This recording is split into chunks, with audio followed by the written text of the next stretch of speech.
In the year 1688, a Swiss medical student sat down to name a disease. He'd watched soldiers stationed far from home grow pale, lose their appetite, stop sleeping, and in the worst cases, waste away entirely, all triggered by nothing more than the sound of a familiar cowbell or a folk song from their village. He needed a word for it, so he combined two Greek words, nostos, meaning homecoming, and algos, meaning pain, and gave the world a new medical term, nostalgia. For the next 200 years, doctors treated nostalgia exactly like that, a disease. Physicians proposed treatments. Military commanders worried it could disable entire regiments. By the 20th century, psychiatrists had reclassified it again, this time as a psychological disorder, something closer to depression, grief, or a regressive mental breakdown. And then, sometime around the turn of the 21st century, something remarkable happened. Researchers actually started studying nostalgia properly, using real experiments instead of assumptions. And the verdict on this supposed 300-year-old disease completely reversed. It turns out nostalgia isn't a sickness at all. It's one of the most psychologically useful emotions the human mind has ever developed. A tool for finding meaning, staying connected to other people, and pushing forward into the future, not backward into decline. So how did science get this so wrong for 3 centuries? And what is nostalgia actually doing inside your brain when an old song, a smell, or a photograph suddenly pulls you backward in time? That's the story we're telling today. Let's slow down on that origin story, because it explains almost everything about why nostalgia had such a bad reputation for so long. The physician who coined the term, Johannes Hofer, wasn't studying a psychological curiosity. He was trying to diagnose a very real, very physical-seeming illness among Swiss mercenary soldiers serving in foreign armies, far from the mountains they called home. For roughly 2 centuries afterward, nostalgia was treated almost as a regional affliction, something doctors believed primarily affected the Swiss, tied specifically to homesickness for a physical place. By the 20th century, the diagnosis shifted again, and arguably got worse. Some psychologists and psychiatrists began describing nostalgia using startlingly harsh language, labeling it an immigrant psychosis in some clinical writing, or describing it as a repressive compulsive disorder, closely tied to unresolved grief, incomplete mourning, and even depression. For most of the 20th century, if you were nostalgic, the implication wasn't warmth. It was psychological weakness. Here's what changed everything. Researchers eventually noticed that nostalgia and homesickness, despite sharing a birth certificate, were actually describing 2 very different experiences. Homesickness is specifically about longing for a physical place, often tied to genuine psychological distress, like separation anxiety in a child sent away from home. Nostalgia, researchers began to realize, was something broader and fundamentally different, a sentimental longing for one's personal past, not necessarily tied to a place at all, and, critically, not something that required distress or dysfunction to trigger it. Once researchers, led substantially by psychologist Constantine Sedikides and his colleagues at the University of Southampton, began actually testing nostalgia in controlled experiments rather than assuming it was pathological, the entire picture flipped. Nostalgia turned out to be remarkably common, largely positive, and something experienced regularly by ordinary, psychologically healthy people all over the world. If nostalgia isn't a disease, what exactly is it? Researchers studying the emotion have found something fascinating. When you ask people from wildly different cultures and backgrounds to describe what nostalgia feels like, their answers converge on a strikingly consistent pattern. Large cross-cultural studies asking people to identify the core features of nostalgia found the same handful of elements rising to the top almost everywhere. Memories, the past, fond memories, remembering, and reminiscence. Notice what's missing from that list. Nothing about the present, nothing about the future.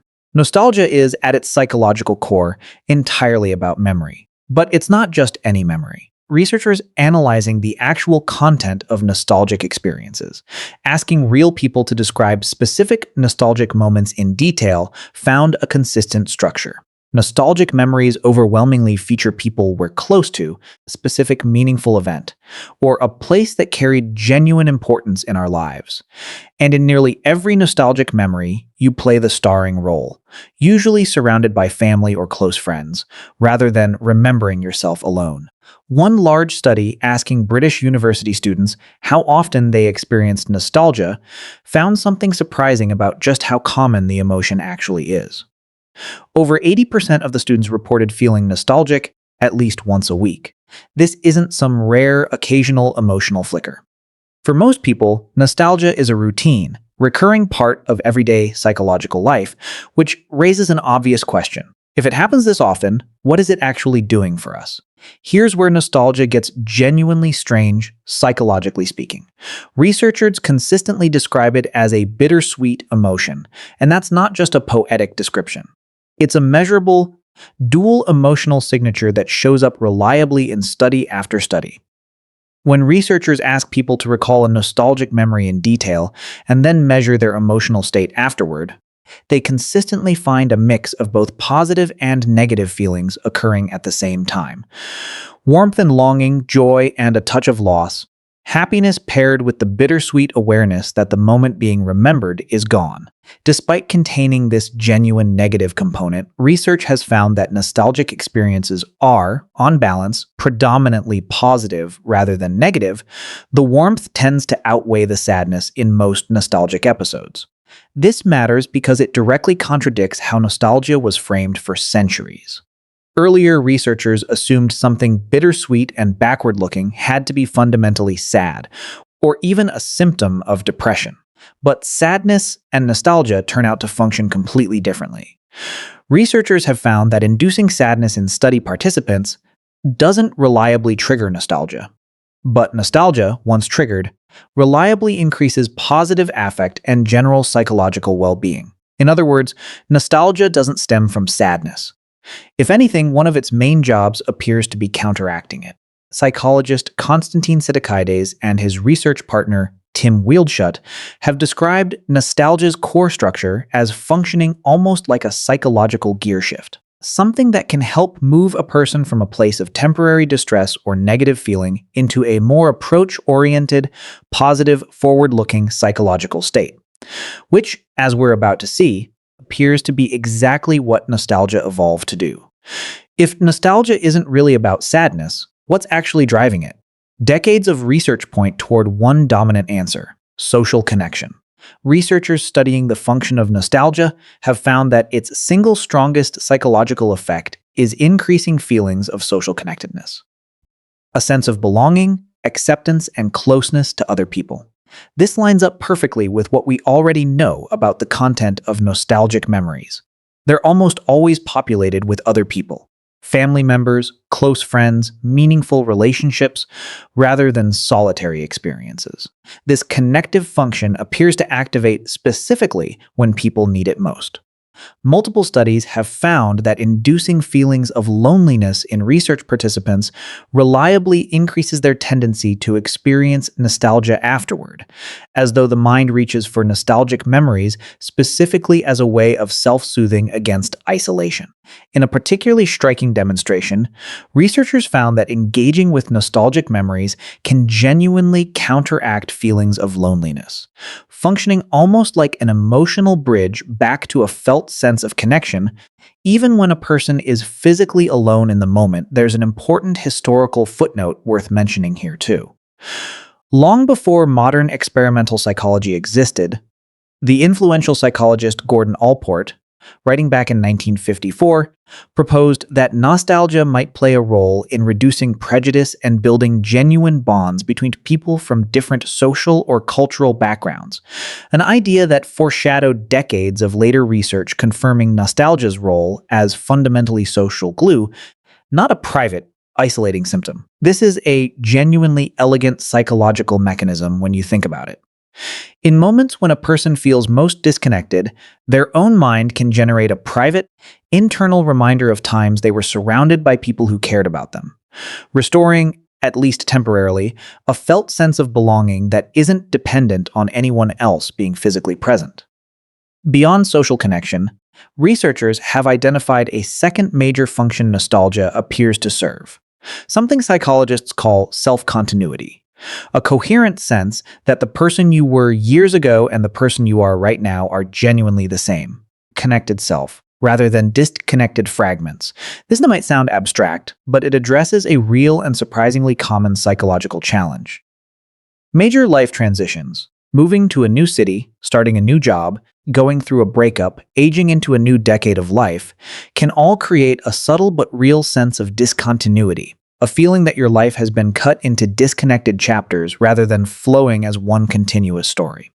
Nostalgia, according to substantial research from Sedikides and Wildschutz's research program, works directly against this fragmentation, actively strengthening the psychological thread connecting past and present versions of yourself. This function becomes especially visible during identity-threatening situations. Studies have found that when people experience challenges to their sense of self or a disruption to their personal narrative, they tend to become more nostalgic, using memories of their past to reaffirm exactly who they are and where they came from. Nostalgia, in this light, functions less like an escape from the present and more like an anchor, a way of proving to yourself, using genuine autobiographical evidence, that your identity has continuity and meaning across time, even when current circumstances feel unstable or uncertain. Perhaps the most surprising research finding about nostalgia concerns something even bigger than connection or identity, meaning itself, arguably one of the deepest and most existentially important needs the human mind has. Sedikides and Wildschut have argued, based on extensive research, that nostalgia functions as what they call a wellspring of meaning, a genuine psychological resource people can draw on specifically when they're struggling to find purpose or significance in their lives. Their research suggests this happens primarily through the social connectedness function we already discussed, and secondarily through strengthening that same sense of self-continuity between one's past and present. This meaning-making function appears to activate as a kind of psychological safety net specifically during moments of existential difficulty. Researchers have found that nostalgia can help people cope with what psychologists call mortality salience. Moments when a person becomes acutely aware of their own mortality, a topic that can otherwise trigger significant anxiety and existential distress. Nostalgic reflection in these studies appeared to buffer against that anxiety by reconnecting people with a felt sense that their life has contained real meaning, real relationships, and real significance. This meaning-related function also shows up in genuinely poignant real-world contexts. Researchers studying people living with dementia have found that nostalgic engagement, reminiscing about earlier life memories, can provide measurable psychological and what researchers term mnemonic or memory-related benefits, offering moments of coherence, comfort, and identity even as other cognitive functions decline. In these particularly vulnerable populations, nostalgia isn't nostalgia for its own sake. It appears to be doing genuine psychological work, helping preserve a thread of selfhood even under difficult circumstances. Here's a question worth asking directly. Why does it feel like nostalgia has been absolutely everywhere in recent culture? Vintage fashion trends cycling back, old films getting remade, retro technology aesthetics returning, and social media feeds built almost entirely around throwback content? Researchers studying nostalgia's broader social and commercial role have noted that businesses, brands, and marketers have become increasingly sophisticated about deliberately triggering nostalgic feelings in consumers, precisely because of how reliably positive and emotionally powerful the response tends to be. Research in marketing and consumer psychology has specifically documented how attitudes toward the past shape consumer taste and purchasing behavior, with certain age groups and personality profiles showing particularly strong responses to nostalgic marketing and branding strategies. Beyond individual purchasing decisions, researchers have also studied something called collective nostalgia, a shared group-level longing for a shared past, often tied to national identity, cultural memory, or group belonging rather than personal autobiography. This research has found that collective nostalgia can function constructively, potentially fostering a more inclusive sense of shared identity and psychological resilience within a community. At the same time, researchers studying this phenomenon note it carries real complexity. Collective nostalgia has also been studied in relation to political mobilization and identity narratives, making it a more socially significant and sometimes contested force than personal, individual nostalgia tends to be. Whether it's an individual scrolling through old photographs late at night, or an entire culture collectively romanticizing a particular decade, the underlying psychological mechanism appears to be the same one researchers have been documenting for decades: a bittersweet reach backward that ultimately serves a very present, very functional emotional purpose. So why do humans feel nostalgic? After 300 years of getting the answer almost completely backward, modern research finally offers something close to a real one. Nostalgia isn't a disease, a weakness, or a symptom of psychological regression.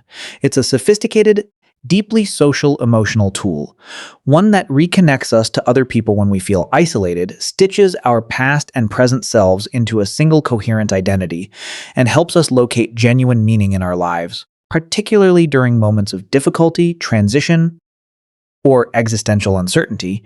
What makes this story genuinely remarkable is just how completely the scientific verdict reversed. A Swiss medical student in 1688 saw soldiers wasting away from longing and diagnosed a disease. 20th century psychiatrists saw something similar and diagnosed psychological regression. It took modern experimental psychology and researchers willing to actually test old assumptions rather than simply repeat them to discover that this same bittersweet emotional pull was doing something entirely different than anyone had assumed, quietly holding people's sense of identity, connection, and meaning together all along. Perhaps the most fitting detail in this entire story is linguistic. The word nostalgia originally traces back to nostos, the ancient Greek word for homecoming, most famously associated with Homer's Odyssey, the story of a man spending years fighting to find his way back home. After roughly 2,800 years and one very confused detour through 20th century psychiatry, nostalgia has effectively returned to its original meaning. Not a disease to be cured, but a homecoming, a way the mind finds its way back to the people, places, and moments that mattered, precisely when it needs them most.